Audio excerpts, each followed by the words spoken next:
அனைத்து இந்திய அண்ணா திராவிட முன்னேற்ற கழகத்தினுடைய பொதுச் செயலாளர், இந்நாள் எதிர்கட்சி தலைவர், மீண்டும் தமிழகத்தை ஆளப்போகிற புரட்சி தமிழர் அண்ணன் எடப்பாடியார் அவர்களுடைய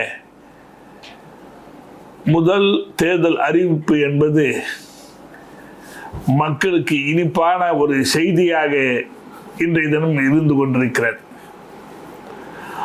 குறிப்பாக திராவிட முன்னேற்ற கழக ஆட்சியிலே பெண்களுக்கு, தகுதி வாய்ந்த பெண்களுக்கு 1000 ரூபாய் என்று இருந்ததை புரட்சி தலைவி அம்மா வழியிலே நல்லாட்சி செய்த புரட்சி தமிழர் அண்ணன் எடப்பாடியார் அவர்கள் குலவிளக்கு என்ற திட்டத்தின் மூலமாக 2000 ரூபாய் வழங்கப்படும் என்ற செய்தி மக்களிடத்திலே இன்றைக்கு மகிழ்ச்சியை அளித்துக் கொண்டிருக்கிறது. அதே போல பேருந்திலே பெண்களுக்கு இலவசம் என்று சொன்ன பொழுது ஆண்களுக்கு சில வருத்தம் இருந்தது. அதை போக்குகின்ற வகையிலே புரட்சி தமிழர் அண்ணன் எடப்பாடியார் இருபாலருக்கும் பேருந்திலே இலவசம் என்று சொன்னவுடன் அந்த செய்தியும் இன்றைக்கு மக்களுக்கு மகிழ்ச்சியை அளித்துக் கொண்டிருக்கிறது. குறிப்பாக வேலைக்கு செல்லக்கூடிய பெண்களுக்கு இதயம் புரட்சி தலைவருடைய அம்மாவுடைய ஆட்சி காலத்தில் ஸ்கூட்டி வழங்கும் திட்டம், அதற்கு மானியமாக 25,000 ரூபாய் வழங்கும் திட்டத்தை புரட்சி தலைவர் அம்மா அவர்கள் கொண்டு வந்தார்கள். அதை புரட்சி தமிழர் அண்ணன் எடப்பாடியார் தொடர்ந்து வழி நடத்தி வந்தார்.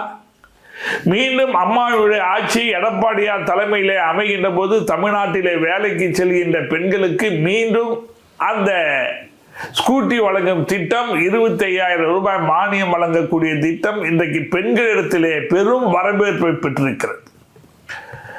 கடந்த 5 ஆண்டு கால திராவிட முன்னேற்ற கழக ஆட்சி காலத்திலே கிராமப்புறங்களிலே, குறிப்பாக ஏழை எளிய மக்கள் வாழக்கூடிய பகுதியிலே பசுமை வீடுகள் என்ற திட்டமே இல்லாமல் இருந்தது.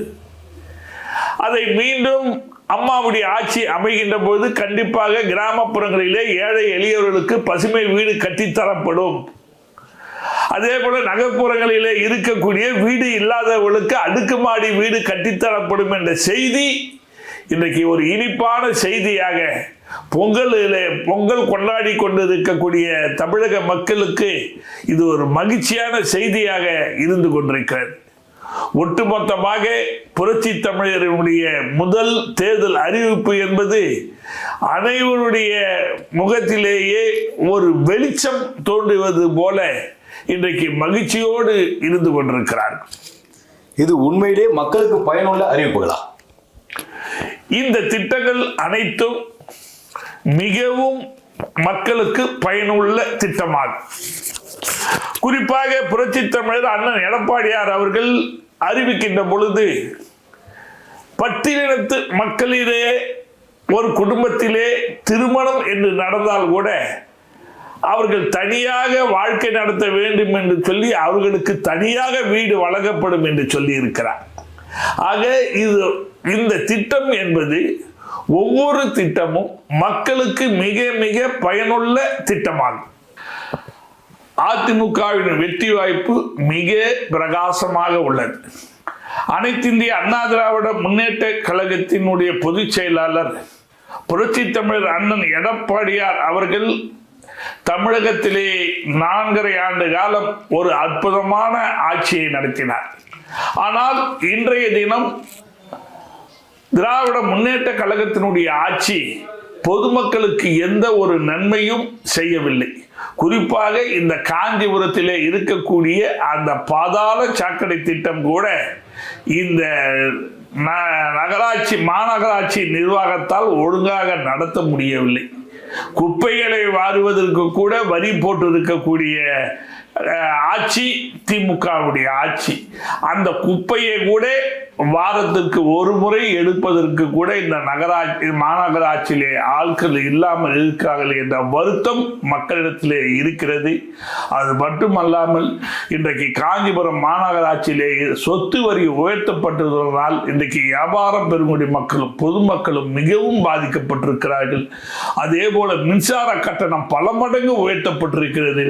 புரட்சி தமிழர் அண்ணன் எடப்பாடியாருடைய ஆட்சி காலத்திலே 1000 ரூபாய் கட்டியிருந்த குடும்பம் இன்றைக்கு 3000 ரூபாய் மின்சார கட்டணம் கட்ட வேண்டிய ஒரு சூழலிலே தள்ளப்பட்டிருக்கிறது.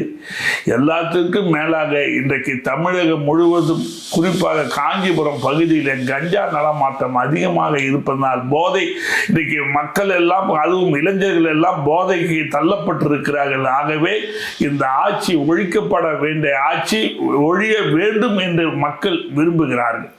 ஆகவே கண்டிப்பாக புரட்சி தமிழர் அண்ணன் எடப்பாடியார் ஆட்சி காஞ்சிபுரம் மாவட்டத்திலே மகத்தான வெற்றி பெறும். எடப்பாடியாரின் ஆளுமையால் வலிமையான கூட்டணி அமைகிறதா? அரசியல் சாணக்கியர் அண்ணன் எடப்பாடியார். இன்றைக்கு மீடியாக்கள் எல்லாம் புரட்சி தமிழர் அண்ணன் எடப்பாடியார் பாரதிய ஜனதாவோடு கைக்கூலி என்று பேசிக் கொண்டிருக்கிறார்.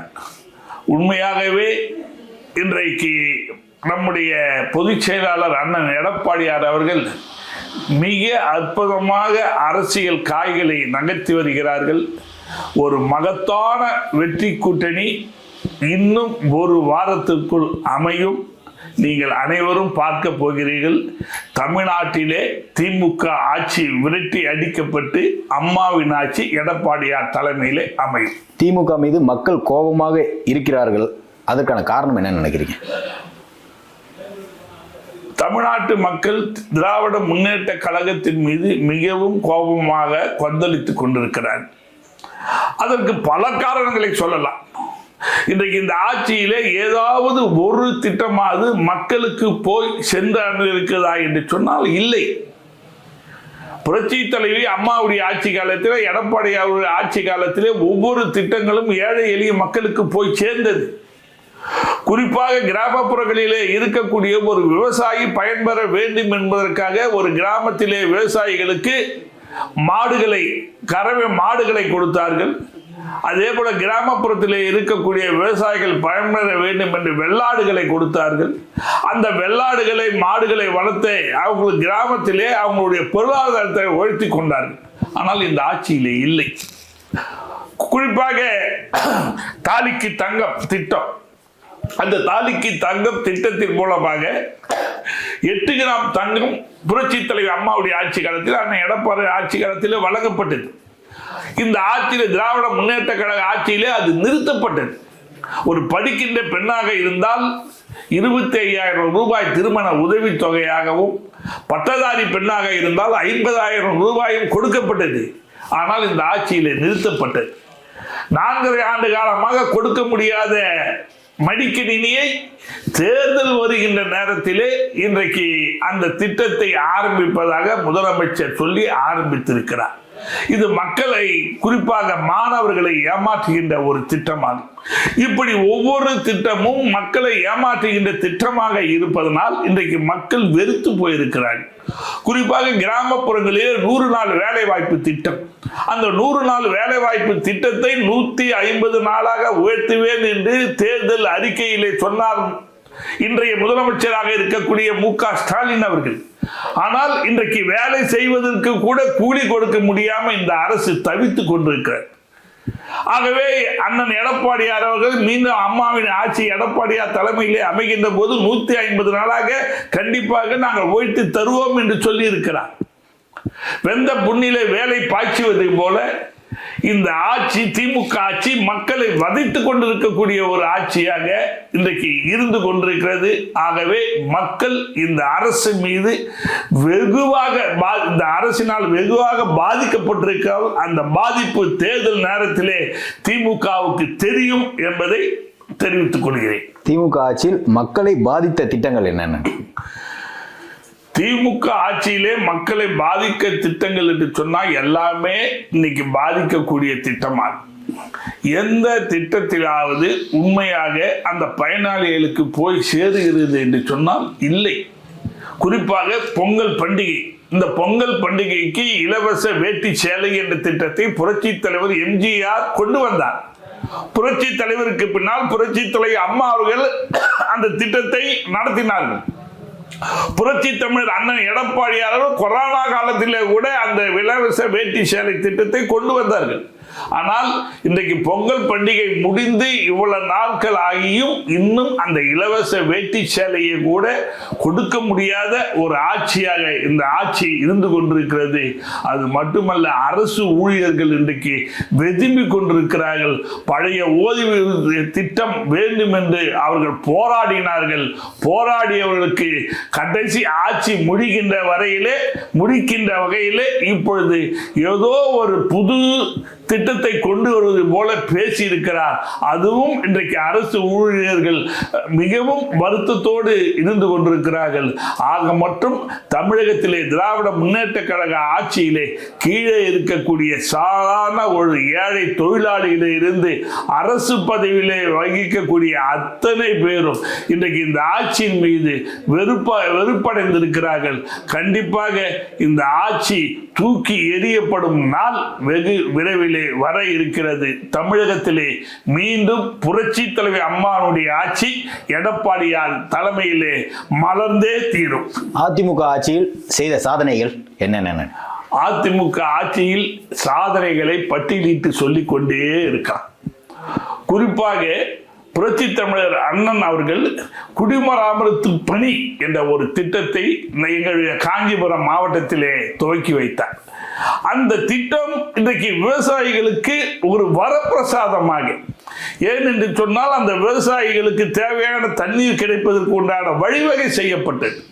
அதே போல அந்த விவசாயிகள் பயன்பெறுவதற்காக வண்டல் மண், ஏரி மண்ணை எடுத்துக்கொள்வதற்கு அனுமதி வழங்கப்பட்டது. அது மட்டுமல்ல, இன்றைக்கு நாட்டினுடைய முதுகெலும்பாக இருக்கக்கூடிய விவசாய மக்கள், அந்த விவசாயி டெல்டா பகுதியில் இருக்கக்கூடிய அந்த விவசாயிகள் எல்லாம் நம்முடைய புரட்சி தமிழ் அண்ணன் எடப்பாடியாரை பாராட்டி கொண்டிருக்கிறார்கள். காரணம் என்னவென்று சொன்னால், இந்த மீத்தேன் திட்டத்தை கைவிட வேண்டும் என்பதற்காக இன்றைக்கு டெல்டா பகுதியை வேளாண் திட்டமாக இன்றைக்கு உருவாக்கிய பெருமை புரட்சி தமிழர் அண்ணன் எடப்பாடியார் அவர்களுக்கு உண்டு. அதே போல அத்திக்கடவு அவிநாசி திட்டத்திலே இருந்து பல்வேறு திட்டங்கள் இந்த ஆட்சி புரட்சி தமிழர் அண்ணன் எடப்பாடியார் ஆட்சியிலே செய்யப்பட்டிருக்கிறது. 11 மருத்துவக் கல்லூரிகளை கொண்டு வந்து சாதனை புரிந்த இயக்கம் அனைத்து இந்திய அண்ணா திராவிட முன்னேற்ற கழகம். அது மட்டுமல்ல, 7.5 இடஒதுக்கீடு மருத்துவக் கல்லூரியிலே படிக்கின்ற மாணவர்களுக்கு, அதுவும் கிராமப்புறங்களிலே படிக்கின்ற அரசு பள்ளியில படிக்கின்ற மாணவர்களுக்கு 7.5% இடஒதுக்கீடு கொண்டு வந்ததனாலே இன்றைக்கு 6000க்கு மேற்பட்ட மாணவர்கள் கட்டணம் இல்லாமல் படிக்கின்ற ஒரு நிலையை உருவாக்கியது அனைத்து இந்திய அண்ணா திராவிட முன்னேற்ற கழகத்தினுடைய அரசு. அதே போல விவசாயிகளுடைய கடனை தள்ளுபடி செய்தது எடப்பாடியாருடைய அரசு. இப்படி எண்ணற்ற திட்டங்களை அடுக்கிக் கொண்டே போகலாம். அதான் நன்றி மட்டும். நன்றி, வணக்கம்.